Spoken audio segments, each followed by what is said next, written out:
ای سکوت خانه را با خود فریاد میزنم، این دل دیوانه را میبینم و جان میکنم. شب رسید و با غمت بیتاب شدم، عکس تو را دیدم و باز بیخواب شدم. یار من دلدار من، ای غم و درمان من، این چنین بد میکنی توفانی افکار من. شهر شلوغ و بی تو من تنهایم، شب سیاه و تا سحر مست و گرفتارم.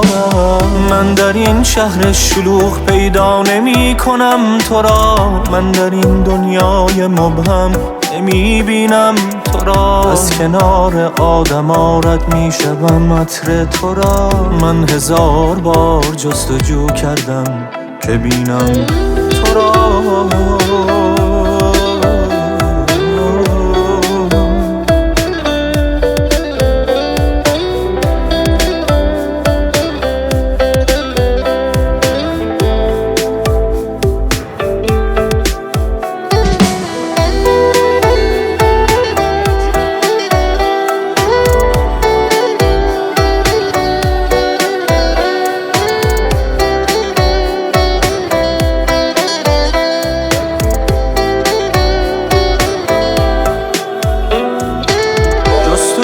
کردم ولی از غم تنها تر شدم، داشتم بیهوده شاید دور دنیای خودم. سایه تنهایم شانه به شانه با منی، خستم از زندگی تو بی بهانه با منی.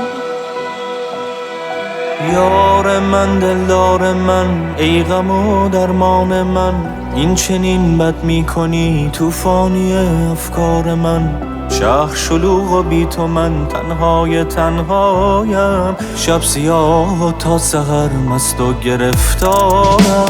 من در این شهر شلوغ پیدا نمی کنم تو را، من در این دنیای مبهم نمی بینم تو را. از کنار آدما رد می شدم عطر تو را، من هزار بار جستجو کردم که بینم تو را.